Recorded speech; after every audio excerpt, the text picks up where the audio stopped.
नमस्कार मित्रों, स्वागत है आप सभी का हमारे YouTube चैनल साहित्य और सृजन की दुनिया में। तो दोस्तों, आज यहाँ मैं छोटी सी चर्चा करने वाली हूँ मनु भंडारी कृत जो यह रचना है, एक कहानी यह भी। दरअसल एक कहानी यह भी लेखिका के अपने जीवन पर, उनके व्यक्तिगत जीवन पर आधारित है, उनके लेखिके जीवन पर आधारित है, लेकिन स्वयं मनु भंडारी इसको अपनी आत्मकथा नहीं मानती हैं। इसे आत्मकथा न मानने का कारण उन्होंने स्पष्ट किया है अपने एक स्पष्टीकरण में, और एक स्पष्टीकरण एक भूमिका की तरह इस पुस्तक के प्रारंभ में दिखाई देता है। यहाँ हम देखेंगे उन्होंने स्पष्ट किया है कि ये मेरी आत्मकथा कतई नहीं है, इसलिए मैंने इसका शीर्षक भी एक कहानी यह भी रखा।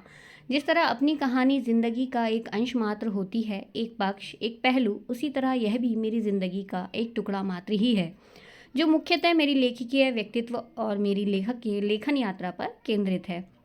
तो यहाँ हम भली भांति जान गए हैं कि यहाँ कुछ देखने के लिए मिलता है इस पुस्तक में, इस रचना में, वो जो लेखिका हैं उनके व्यक्तिगत जीवन और उनके लेखिके जीवन से जुड़ा हुआ है, लेकिन एक अंश मात्र है ना। अंश मात्र का मतलब बहुत छोटा सा पहलू है जो हमें यहाँ देखने के लिए मिलेगा। हम यहाँ देखेंगे कि इसमें किस तरह से उनके भावात्मक और सांसारिक जीवन के कुछ पहलुओं यहाँ पर लेखिका ने दिए हैं।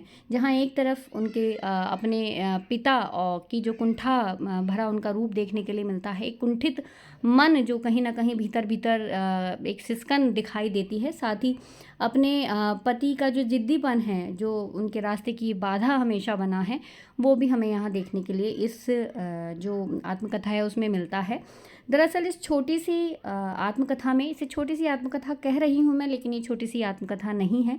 लेकिन जब आप इसे पढ़ते हैं और बारीकी से इसका अध्ययन करेंगे तो आप जानेंगे कि कितने भीतर तक, कितने उतार चढ़ाव के साथ यहाँ लेखिका गुजरी है, उसने कितना कुछ यहाँ पर झेला है, सहा है।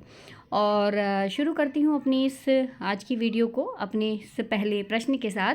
देखिए, हर कथाकार अपनी रचनाओं में भी दूसरों के बहाने से कहीं ना कहीं अपनी ज़िंदगी के, अपने अनुभव के टुकड़े ही तो बिखेरता रहता है। अगर यह कथन हम देखें तो यह मनु भंडारी जी का है, स्पष्टीकरण से लिया गया है। दरअसल अगर आप परीक्षा की दृष्टिकोण से तैयारी कर रहे हैं, किसी भी एंट्रेंस एग्ज़ाम की यहाँ पर तैयारी कर रहे हैं, तो आपके लिए ये बेहद ज़रूरी प्रश्न है। यहाँ स्पष्टीकरण में ये कथन मनु भंडारी जी का है और कथन काफ़ी हद तक लिए जाते हैं। अगर कुछ महिलाओं के नाम यहाँ दे दिए जाएं तो बहुत सारे कथन ऐसे हैं कि जिसे आप नहीं जान पाएंगे कि यह एक कथन जो है वो इस आत्मकथा से लिया गया है। अगला देखिएगा, यह मेरी आत्मकथा कतई नहीं है, इसे मैं पढ़ चुकी हूँ। नेक्स्ट लिखिएगा, मनु भंडारी का तीसरा प्रश्न हमने यहाँ लिया है कि लेखिका को अपनी अच्छाइयाँ और बुराइयाँ विरासत के रूप में किससे मिली। तो उनके पिता से उनके ये अच्छाइयाँ और बुराइयाँ विरासत में मिली हैं। कोई भी लेखक ने न तो संपर्क संबंध विहीन हो सकता है और न परिवेश निरपेक्ष विहीन हो सकता है। यह कथन भी मनु भंडारी का है, एक स्पष्टीकरण से यह कथन लिया गया है। अगला जो प्रश्न है बहुत महत्वपूर्ण है कि आज ये सारी समस्याएं, संकट समाप्त प्राय हैं, पर लिखना तो बिल्कुल ही समाप्त है। तो क्या संघर्षपूर्ण और समस्याग्रस्त जीवन ही लिखने की अनिवार्य शर्त है?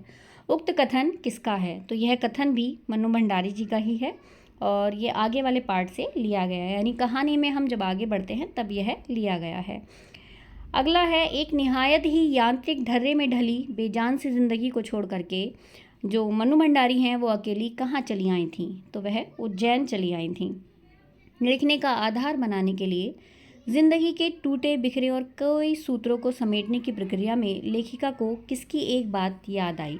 तो उसमें उन्हें माली की बात याद आती है और कहीं ना कहीं उससे वो अपने आप को जोड़ लेती हैं। यहाँ हम देखेंगे कि जो लेखिका है उसकी भावात्मक और उनकी संवेदनाएं कहीं ना कहीं इस पूरी आत्मकथा को एक जीवंतता प्रदान करती हैं।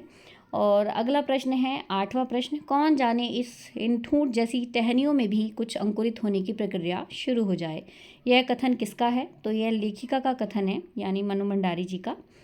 नवां हमारा प्रश्न है कि लेखिका का जन्म मध्य प्रदेश के भानपुरा गांव में हुआ था, लेकिन उनकी यादों का सिलसिला कहां से शुरू होता है?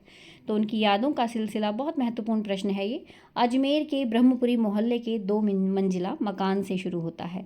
लेखिका अपने घर में कितने भाई बहन थे? तो 5 भाई बहन लेखिका अपने घर में थे। इस आत्मकथ्य में लेखिका के पिता ने रसोई को भटियार खाना कह करके क्यों संबोधित किया था? इसको शॉर्ट में अगर मैं कहूँ तो इतना कह सकती हूँ, क्योंकि लेखिका के जो पिता थे वो एक तरफ कहीं न कहीं जो लेखिका की माँ थी वो घर के दायित्व में दबी रहती थी, लेकिन वो स्वयं एक तरफ यह भी चाहते थे कि लेखिका इन सारे कामों में ना लगे, क्योंकि ये एक भट्टी की तरह होती है रसोई, और उसमें जाना यानी भटियार खाना उन्होंने रसोई को कह करके संबोधित किया था। अगला प्रश्न है, लेखिका के व्यक्तित्व पर किन किन व्यक्तियों के किस रूप का प्रभाव पड़ा? तो लेखिका के जीवन पर दो लोगों का विशेष प्रभाव पड़ा था। एक तो उनके पिता का प्रभाव। तो लेखिका के जीवन पर पिताजी का ऐसा प्रभाव पड़ा कि वो हीन भावना से ग्रसित हो गईं। इसी के परिणाम स्वरूप उनमें आत्मविश्वास की भी कमी हो गई थी। पिता के द्वारा ही उनमें देश प्रेम की भावना का भी निर्माण हुआ था। तो कहीं न कहीं कुछ अच्छाइयाँ उन्होंने यहाँ पर दिखाई हैं इस आत्मकथा में, जो उनके पिता से उनको मिली, और वो बिल्कुल भी झिझकी नहीं है उन बातों को कहने से भी जो कुंठाएँ उनके भीतर उनके पिता की देन है।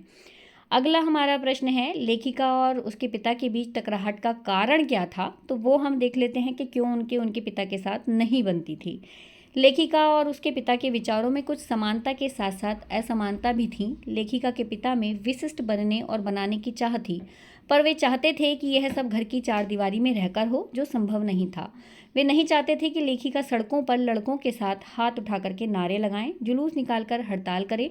दूसरी ओर लेखिका को अपने घर की चारदीवारी तक सीमित आज़ादी पसंद नहीं थी। यही दोनों के मध्य टकराहट का मुख्य कारण था। अगला है, इंदौर में लेखिका के पिता खुशहाली के दिन जी रहे थे। लेखिका के पिता की खुशहाली भरे दिनों को स्पष्ट कीजिए। तो इंदौर की अगर हम बात करते हैं तो इंदौर में लेखिका के प्रति जो पिता थे उनकी बहुत ही अधिक प्रतिष्ठा थी, सम्मान था, क्योंकि वो शिक्षा के मार्ग से जुड़े हुए थे और अधिकतर उनके पास कुछ ना कुछ विद्यार्थी शिक्षा लेने के लिए आते रहते थे, वहाँ रहने लगते थे। लेखिका अपने ही घर में हीन भावना का शिकार क्यों हो गई? इसके बारे में भी छोटा सा विस्तार पूर्वक यहाँ लिखा हुआ है कि लेखिका बचपन में काली, दुबली पतली और मरियल सी थी। इसके विपरीत उसकी 2 साल बड़ी बहन सुशीला खूब गोरी, स्वस्थ और हंसमुख थी। लेखिका के पिता को गोरा रंग पसंद था। वे बात बात में लेखिका की तुलना उसकी बहन से करते और उसे हीन सिद्ध करते। इससे लेखिका के मन में धीरे धीरे हीनता की ग्रंथि पनपने लगी और वह हीन भावना का शिकार हो गई। उन कारणों का उल्लेख कीजिए जिनके कारण वह अपनी माँ को आदर्श नहीं मानती थी, क्योंकि उनकी माँ जो थी वो अनपढ़ थी।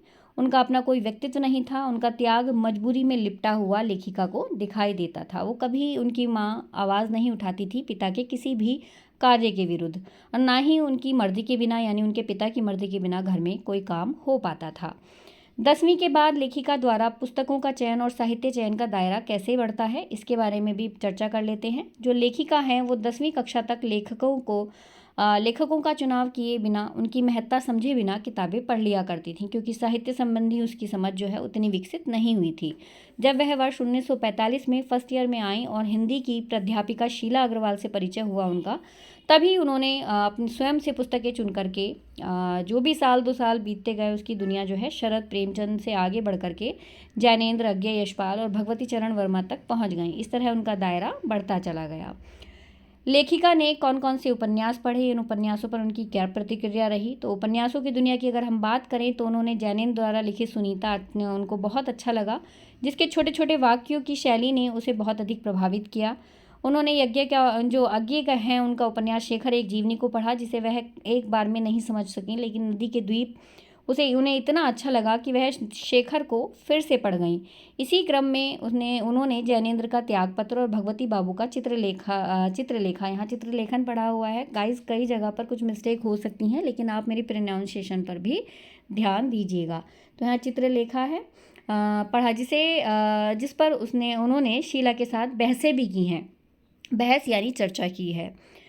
1947 में मतलब 19वां प्रश्न है ये, वर्ष 1947 में लेखिका को कौन कौन सी खुशियाँ मिली, उसे कौन कौन सी खुशी सबसे महत्वपूर्ण लगी और क्यों लगी? तो अगर हम इसकी बात करें तो 1947 में लेखिका को मुख्य रूप से 2 खुशियाँ मिली थीं। पहली तो 3rd ईयर की कक्षाएं शुरू करवाना, दूसरा उनका पुनः कॉलेज जाना और तीसरे देश की जो आज़ादी मिली थी वह सब। तो वर्ष 1947 में कॉलेज जाने वालों ने 3rd ईयर की कक्षाएं बंद करके अनुशासनहीनता फैलाने वाली लड़कियों का कॉलेज में प्रवेश निषेध कर दिया था, जिसमें कि जो शीला अग्रवाल थी उनको भी नोटिस थमा दिया गया था। पर मन्नू और अन्य लड़कियों ने बाहर से इतना शोर मचाया कि उन्हें अगस्त में थर्ड ईयर की कक्षाएं फिर शुरू करनी पड़ी और इसके तुरंत बाद उन्हें सर्वाधिक महत्वपूर्ण खुशी मिली कि यूं कि जिसका इंतज़ार सारा देश कर रहा था, आज़ादी की खुशी। नवाबी आदतें, अधूरी महत्वाकांक्षाएं, हमेशा शीर्ष पर रहने के बाद हाशिए पर सरकते चले जाने की यातना, क्रोध बनकर हमेशा माँ को कंपकपाती थरथराती रहती थी। उक्त जो प्रवृत्तियां हैं मन्नू भंडारी ने किस व्यक्तित्व के लिए कही हैं, तो लेखिका ने अपने पिता के बारे में ये सारी बातें कही हैं। एक और वे बेहद कोमल और संवेदनशील व्यक्ति थे, तो दूसरी ओर बेहद क्रोधी और अहमवादी। ये उक्त पंक्ति भी मन्नू जी ने अपने पिता के लिए कही हैं। धरती से कुछ ज़्यादा ही धैर्य और सहनशील शक्ति थी शायद उनमें।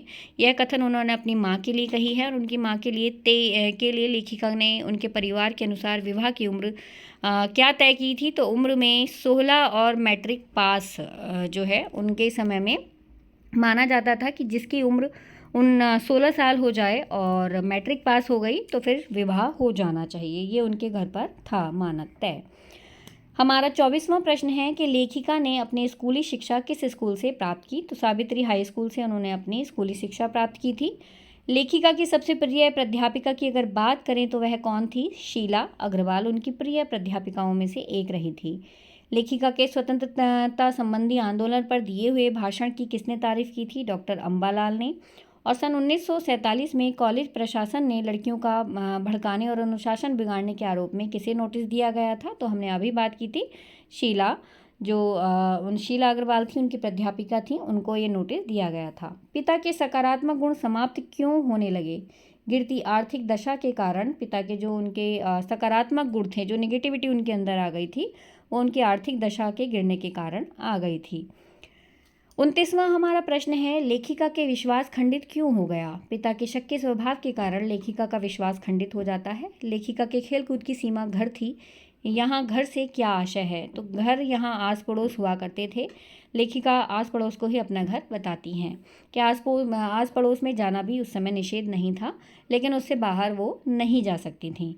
एक कहानी यह भी के लिए यहाँ और भी लिखा है, ये यह भी शब्द है। एक कहानी यह भी के लिए मन्नू भंडारी को कौन सा सम्मान मिला, तो व्यास सम्मान उनको मिला है, ये आप लोगों को याद रखना है।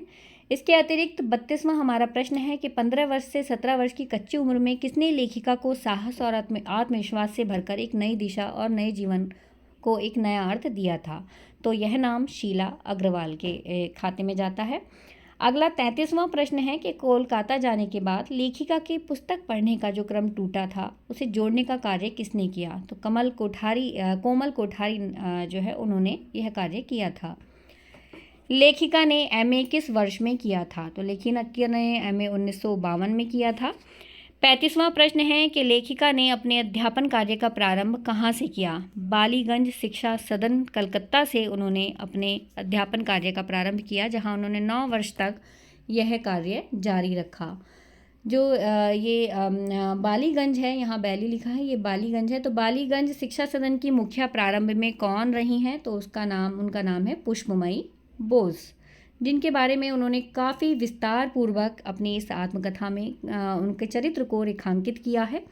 और ऐसे ही हम छुटपुट बहुत सारे पात्रों को देखते हैं, बहुत सारे लोगों को देखते हैं जो इनकी इस आत्मकथा में आते हैं और जिनका जिक्र इन्होंने विस्तार पूर्वक किया है। कहीं बहुत संक्षिप्त में बातों को किया है, तो कहीं थोड़ी विस्तार उन्होंने लिया है। जो उनके जीवन के बहुत अधिक निकट रहे हैं, उन्होंने उनके बारे में विस्तार से काफ़ी चर्चा की है। तो ये पुष्पमयी बोस के बारे में उन्होंने बहुत कुछ इस आत्मकथा में बोला है। मैंने देखा कि बढ़ती उम्र के साथ स्कूल के प्रति उनका लगाव मोह में बदलता जा रहा है, मानो स्कूल की उनकी गति है उनकी नियति। यह कथन लेखिका का किसके लिए है, तो यह एक कथन है, इस कथन को ध्यान से देखिएगा। इन्होंने किसके लिए कहा है, ये पुष्पमयी बोस के लिए कहा है कि मैंने देखा कि बढ़ती उम्र के साथ स्कूल के प्रति जो उनका लगाव था, किनका, पुष्पमयी बोस बहुत अधिक स्कूल के प्रति लगी हुई थी, मानो स्कूल ही उनकी गति है और उनकी नियति। तो ये जो कथन है ये बहुत इंपॉर्टेंट है। किसका कथन है, लेखिका ने यह कथन पुष्पमयी बोस के लिए बोला है।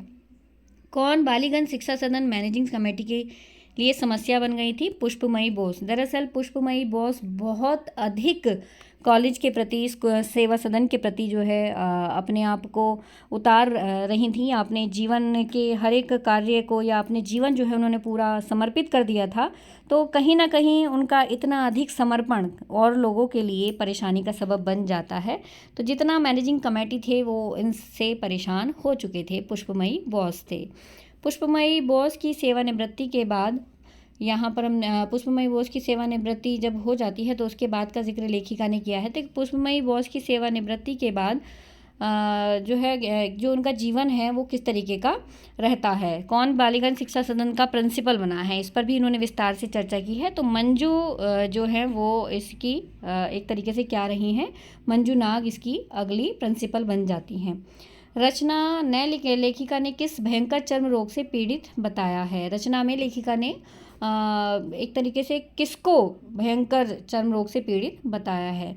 तो भयंकर चर्म रोग हुआ था स्वयं लेखिका को, मनु भंडारी जी को, जब ये इस शिक्षा सदन में पढ़ा रही थी बालीगंज के, तब इनको एक चर्म रोग हो जाता है जिससे बहुत ही कहना चाहिए कि जूझती हैं। और लगन जब किसी उन्मादी लगाव में बदल जाए और निष्ठा और समर्पण अंधे मोह में, तो कैसे आपका पूरा व्यक्तित्व या तो बेहद कुंठित और दयनीय बन जाता है या फिर हास्यास्पद। दोनों ही स्थितियां आपके व्यक्तित्व को ज़र्रा ज़र्रा बिखेरने के लिए काफ़ी हैं।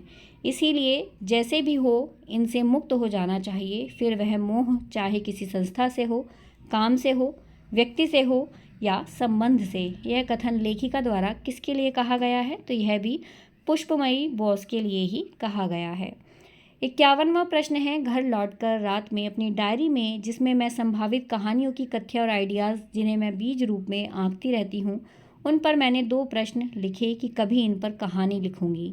यहाँ लेखिका किसके बारे में कहानी लिखने की बात कर रही हैं, तो वह भी पुष्पमयी बोस के बारे में। पुष्पमयी बोस का निधन हो जाता है लेकिन वो इन पर कोई कहानी नहीं लिख पाती हैं, इसीलिए अपनी आत्मकथा में इन्होंने बहुत बारीकी से पुष्पमयी बोस के चरित्र को रेखांकित किया है। 52वां यहाँ प्रश्न देखेंगे। इन्होंने दरअसल इसको कहा भी कहानी इसीलिए है क्योंकि यहाँ पर दूसरे लोगों के व्यक्तित्व को भी बहुत ही अच्छे ढंग से इन्होंने इस आत्मकथा में विस्तार दिया है, खोल कर रखा है। बालीगंज शिक्षा सदन में लेखिका ने कितने वर्ष व्यतीत किए, तो ये मैं बता चुकी हूँ। 9 वर्ष इन्होंने यहाँ पर बालीगंज शिक्षा सदन में कार्यरत रही हैं ये। उस समय कलकत्ता में कौन सा रंगमंच बहुत ही विकसित था जब ये कलकत्ता में रह रही थी, तो बांग्ला रंगमंच उस समय बहुत अधिक विकसित था और बहुत अधिक प्रसिद्ध भी था। अनामिका नामक नाट्य संस्था की स्थापना किसने की, तो ये कुछ नाम हैं आप लोगों को ध्यान रखने हैं। ये सभी मैंने इस आत्मकथा से ही लिए हैं, तो आप इनको ध्यानपूर्वक ज़रूर याद कर लीजिएगा। श्यामानंद जलान व प्रतिभा अग्रवाल, ये 2 ऐसे नाम हैं जिन्होंने अनामिका नामक नाटक संस्था की स्थापना की थी। आत्मकथा में सुशीला के बारे में बार बार बात की गई है। ये सुशीला है कौन, तो इसका जिक्र हमने शुरू में कर भी दिया है। सुशीला इनसे 2 साल बड़ी इनकी बहन है, जो प्रारंभ से अंत तक इनकी आत्मकथा में देखने के लिए मिलती हैं, जिन्होंने इनको कहना चाहिए कि जीवन के हर पड़ाव पर इनके साथ वो खड़ी रही हैं और कदम से कदम मिला करके इनके साथ चली है। तो बहुत हेल्पफुल रही है सुशीला का किरदार इनकी लाइफ में, इनकी बहन का। लेखिका की पहली कहानी का क्या नाम है, तो मैं हार गई इनकी पहली कहानी थी, जो बहुत अधिक इनको प्रसिद्ध करती है। और कहीं ना कहीं अगर हम इस कहानी को देखते हैं तो ये बहुत ही सुंदर महत्वपूर्ण कहानी रही है इनकी।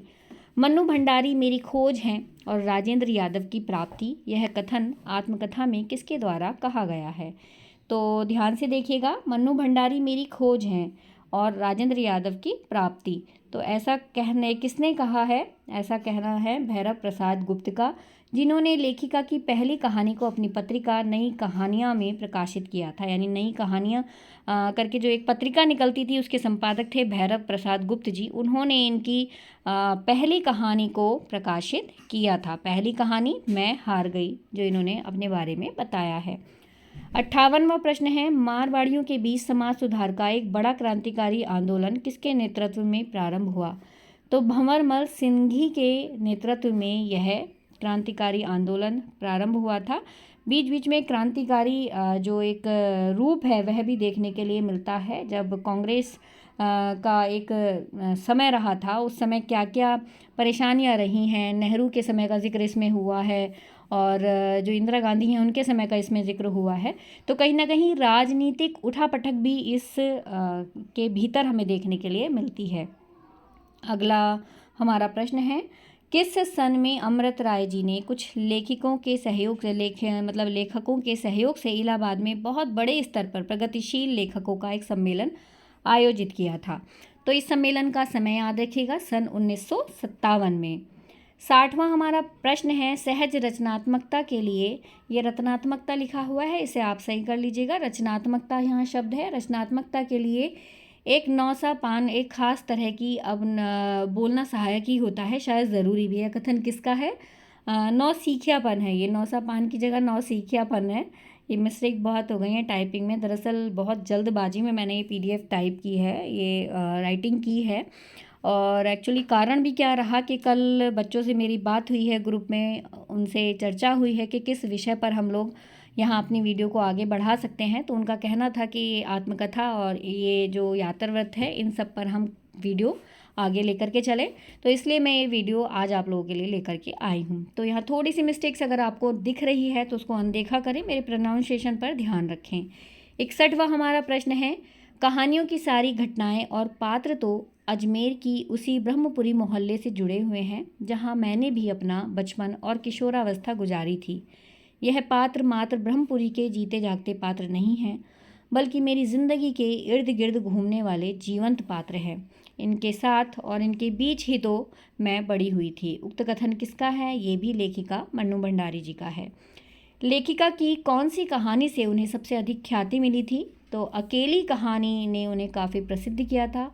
इस कहानी पर एक टेलीफिल्म भी बनी थी और उनकी सोमा बुआ, जो कि उनके घर में उनके पास में कोठरी में रहती थीं, उनको रेखांकित करते हुए उन्होंने ये कहानी लिखी है और इससे उन्हें काफ़ी ख्याति भी मिलती है। और सोमा बुआ का चरित्र यहाँ पर बहुत ही बारीकी से इन्होंने विस्तार पूर्वक इस अकेली कहानी में दर्शाया है। और अपनी इस कहना चाहिए एक कहानी यह भी में उन्होंने सोमा बुआ के बारे में काफ़ी कुछ बताया है। तो सोमा बुआ को पढ़ते हुए बिल्कुल माटी की मूर्तें याद आ रही थी मुझे दिनकर जी की, और जिसे पढ़ कर के कहीं ना कहीं बहुत ही आत्म कहना चाहिए पीड़ित मन कहीं ना कहीं हो जाता है। एक बहुत ही कहना चाहिए कि दुख महसूस होने लगता है।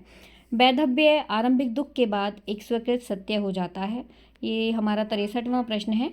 वैधव्य आरंभिक दुख के बाद एक स्वीकृत सत्य हो जाता है और उसकी यातना कम हो जाती है। परित्यक्ता का दुख पति है पर साथ नहीं रखता, तो उसमें अकेलेपन के साथ अपमान का दंश और जुड़ जाता है। इस कथन में लेखिका अपने दुख को किस पात्र के साथ जोड़कर व्यक्त करती हैं?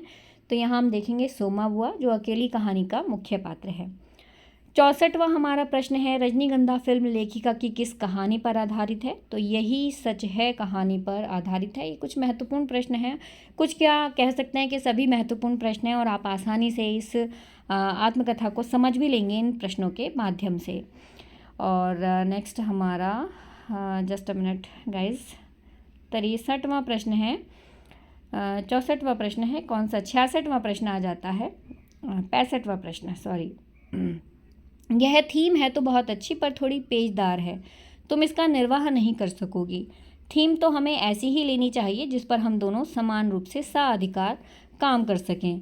यह कथन किसका किससे है? तो राजेंद्र यादव जी का है, लेखिका मन्नू भंडारी से। इसमें हम देखेंगे पूरी की पूरी आत्मकथा में कि जो राजेंद्र यादव जी हैं वो अधिकतर बहुत सारी जगह पर मन्नू भंडारी को नीचे गिराते आए हैं, दबाते आए हैं, लेकिन ऐसा नहीं कि सिर्फ दबाने का प्रयास किया है, कई जगह पर उनके साथ भी वो खड़े रहे हैं। पर जो भी लेखिका यहाँ महसूस करती हैं, उन्होंने अपनी इस आत्मकथा में बहुत ही कहना चाहिए खुले ढंग से इसको लिख पाई, तो उसको हम बोल्ड लेखन उनका कहेंगे। 66वां हमारा प्रश्न है कि 1 इंच मुस्कान, जो कि मन्नू भंडारी और राजेंद्र यादव दोनों का मिलजुल करके ये उपन्यास लिखा गया था। दरअसल इसका प्रारंभ तो मन्नू भंडारी ने ही किया था, जो कि वो बता चुकी हैं। 1 जनवरी 1961 से किस पत्रिका में जो है ये छपना प्रारंभ हुआ था? यहाँ सपना लिखा हुआ है या छपना है, ठीक है, छपना यानी प्रकाशित होना प्रारंभ हुआ था। तो ज्ञानोदय में ये प्रकाशित हुआ था और उस समय उसके संपादक थे शरद देवड़ा, ठीक है, ध्यान रखिएगा गाइस, महत्वपूर्ण प्रश्न है, शरद देवड़ा। 67वां हमारा प्रश्न है, योग्यता, प्रतिभा, क्षमता के बावजूद हाशिए में पड़ा आदमी सारे प्रयत्न करके भी पिछड़ जाने के दंश से उपजी अपनी जिन गांठों को खोल नहीं पाता, सफलता का स्पर्श कैसे अनायास ही उन्हें खोलता चलता है। केवल खोलते ही नहीं चलता, अपनी उन कुंठाओं के स्वीकार का भी वह साहस, वह सहजता भी देता है जो सामान्य स्थिति में संभव ही नहीं है। यह कथन भी मनु भंडारी का है। मेरी असली मम्मी तो कोलकाता ही रहती हैं, मैं उन्हीं के पास तो जाती हूँ। यह एक कथन है, किसके द्वारा लिखा हुआ है, किसके द्वारा ये कहा हुआ कथन है कि मेरी असली मम्मी तो कोलकाता ही रहती हैं, मैं उन्हीं के पास तो जाती हूँ। उक्त कथन किसका है? तो ये टिंकू का कथन है। टिंकू जो कि रचना लेखिका की बेटी है, सुशीला के पास रहती थी, जो कि टिंकू की मौसी है और लेखिका की बड़ी बहन है। लेखिका की बेटी नहीं, सॉरी माफ़ कीजिएगा, लेखिका की बड़ी बहन है ना सुशीला, जिसके बारे में हम प्रारंभ में एक चर्चा भी कर चुके हैं। तो वो सुशीला के पास जा कर के रहती है और लेखिका की जो बेटी है वो, और किन्हीं कारणों से उसको ऐसा लगने लगता है कि वो सुशीला ही उसकी अपनी माँ है। अब होता भी क्यों है, क्योंकि जब ये टिंकू 3 वर्ष की होती है, मात्र 3 वर्ष की अवस्था में उनको किन्हीं कारणों से, जब वो दिल्ली शिफ्ट हुए थे और राजेंद्र जी नहीं चाहते थे कि वह उनके अध्ययन कार्य में और उनके रचनात्मक कार्य में किसी तरीके की कोई बाधा आए, तो वो टिंकू को अपनी बहन के यहाँ छोड़ देती है, यानी कलकत्ता छोड़ देती है। और जो भी वो 10 महीने बिल्कुल टिंकू से नहीं मिल पाती हैं, तो वो भी इसमें एक ज़िक्र किया गया है। लेकिन वो बच्चे के मन में का एक, बच्चों के एक तरह कहना चाहिए ना कि मस्तिष्क का विकास उस समय हो रहा होता है, उसको बहुत अच्छे से पता होता है उसके माता पिता कौन है। तो कहीं ना कहीं टिंकू अपनी माँ जो है वो सुशीला को ही समझ बैठती है।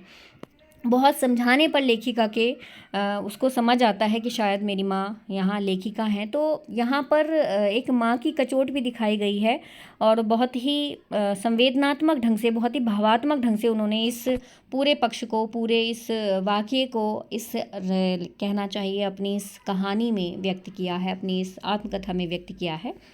हमारा अगला प्रश्न है, मित्रों के से साधन जुटाकर राजेंद्र यादव और जवाहर चौधरी ने जिस सन में अक्षर प्रकाश, मतलब किस सन में प्रकाशन किया था, अक्षर प्रकाशन की स्थापना की थी।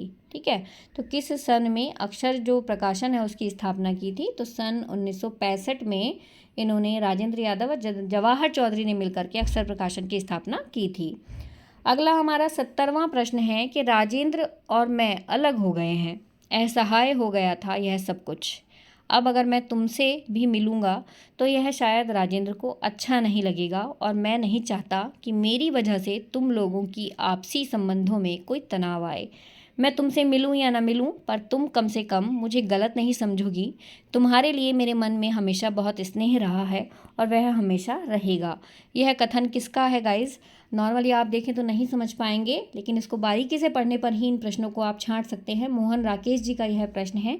दरअसल राजेंद्र यादव जी और राकेश जी, यानी मोहन राकेश जी, दोनों बहुत अच्छे दोस्त रहे हैं, लेकिन किन्हीं कारणों से, किन्हीं कहना चाहिए किन्हीं वजहों से, कुछ ऐसी उनके बीच में कोई कहा सुनी हुई जिसकी वजह से दोनों के बीच में अजीब सी एक टकराहट पैदा हो गई थी। और कहीं ना कहीं एक आगे बढ़ने की होड़ में राजेंद्र यादव जी और मोहन राकेश के बीच में टकराहट हुई है और उसके कारण मोहन राकेश जी यादव जी से फिर मिलना नहीं चाहते हैं, उनसे अलग हो जाना चाहते हैं। 71वां प्रश्न है, 1990 में नीरा और आनंद अपने दोनों बेटियों के साथ ब्रसल्स से दिल्ली लौट आए। तो कौन लौट आए थे 1990 में? ये नीरा और आनंद कौन है? तो ये नीरा और आनंद की बात अगर हम करते हैं तो सुशीला की बेटी है नीरा और दामाद का नाम यहाँ पर हम देख रहे हैं आनंद है। ठीक है, तो ये सुशीला और बेटी मतलब सुशीला की बेटी है और दामाद हैं कौन? यहाँ पर नीरा और आनंद। अगर हम बात करें मनु भंडारी जी के बेटी और दामाद के बारे में भी, तो टिंकू की बात हो चुकी है। टिंकू उर्फ रचना और दिनेश जो हैं दिनेश खन्ना उनके दामाद रहे हैं, है ना। तो ये पुत्री और दामाद हैं उनके, रचना और दिनेश। तो ध्यान रखिएगा, सुशीला की बेटी का नाम नीरा था और मनु जी की बेटी का नाम यहाँ पर क्या था? टिंकू यानी रचना था। तो यहाँ पर दोनों के दामाद के नाम भी आए हैं, नीरा और आनंद, और रचना और दिनेश। ठीक है, तो ये 71वां प्रश्न हमारा पूरा होता है। 72वें प्रश्न की तरफ हम बढ़ रहे हैं। आपका बंटी उपन्यास किस पत्रिका में प्रकाशित हुआ? तो आपका बंटी उपन्यास जो प्रकाशित होना प्रारंभ हुआ था वह धर्मयुग में प्रकाशित होना प्रारंभ हुआ था।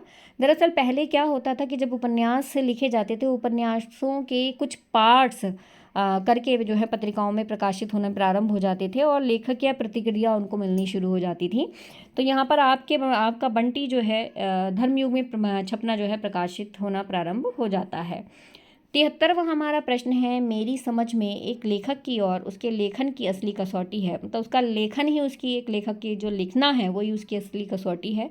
उसकी संवेदना, उसके सामाजिक सरोकार और उसकी अभिव्यक्ति कौशल। ये कथन भी मनु भंडारी का है, बहुत महत्वपूर्ण है। 74वां प्रश्न है, लेखिका को किस सन में कोलन यानी जर्मनी से एक निमंत्रण मिला था साउथ ईस्ट एशिया की लेखिकाओं के सम्मेलन में शिरकत करने के लिए? तो नवंबर 1984 में इनको कोलन जाने का मौका मिला था। जब आप कोलन आई थीं तो आप जहाँ जहाँ और जब जब बोली हिंदी में ही बोली थीं, इसलिए आपको बुलाने का निर्णय तो तभी ले लिया गया था, क्योंकि भारत से जब भी कोई लेखक आया अंग्रेजी झाड़ता ही आया। तो उक्त कथन किसका है? ये डॉक्टर लुत्से का कथन है। जब इनको दोबारा जर्मनी बुलाया जाता है, मतलब इनको दोबारा बुलाया जाता है और उसमें ये जाने के लिए, जर्मनी जाने के लिए तैयार हो जाती हैं। तो डॉक्टर लुत्से जो है वो कोलोन में लेखिका के दुभाषीय रहे थे। उन्होंने हिंदी में बोला था और उन्होंने, लुत्से ने उसको जर्मनी में कन्वर्ट किया था। 76वां हमारा प्रश्न है, अक्षर प्रकाशन से राजेंद्र यादव के संपादन में हंस का पहला अंक कब प्रकाशित हुआ? तो अगस्त सन 1986 में पहला अंक प्रकाशित हुआ था हंस का, जो अक्षर प्रकाशन से था। राजेंद्र यादव के संपादन में ये कार्य फिर आगे बढ़ा था हंस का। 77वां हमारा प्रश्न है कि मन्नू भंडारी जी को अचानक न्यूरोलॉजिया का पहला अटैक कब पड़ा? फरवरी 1989 को उनको पहला अटैक न्यूरोलॉजिया का पड़ा था। तो ये 77 प्रश्न मैंने यहाँ पर लिए हैं। हालांकि मैं और भी प्रश्न इसके बना सकती थी, पर मुझे लगा आप लोगों के लिए बहुत अधिक हो जाएंगे शायद, इसलिए मैं इसको बहुत अधिक आगे नहीं बढ़ा पाई। देखो, ये जो आत्मकथा है, हालांकि बहुत बारीकी से पढ़ने वाली एक आत्मकथा है। इसमें बहुत कुछ है जो आप पढ़ेंगे तब उसके बारे में जानेंगे, लेकिन उसके बावजूद मैंने यहाँ पर बहुत महत्वपूर्ण कुछ प्रश्नों का ये संग्रह आप लोगों के लिए तैयार किया है। उम्मीद है आप लोगों को ये सब पसंद आया होगा। इसके अतिरिक्त भी मैं एक छोटा सा पार्ट आप लोगों को यहाँ पर दिखा देना चाहती हूँ। एक स्पष्टीकरण में जो कुछ चीज़ें इन्होंने स्पष्ट की हैं उसकी हम यहाँ चर्चा कर लेते हैं। आज तक मैं दूसरों की ज़िंदगी पर आधारित कहानियाँ ही रचती आई थी, पर इस बार मैंने अपनी कहानी लिखने की ज़रूरत की है तो यह ज़रूरत ही क्योंकि हर कथाकार अपनी रचनाओं में भी दूसरों के बहाने से कहीं ना कहीं अपनी ज़िंदगी के, अपने अनुभव के टुकड़े ही तो बिखेरता रहता है।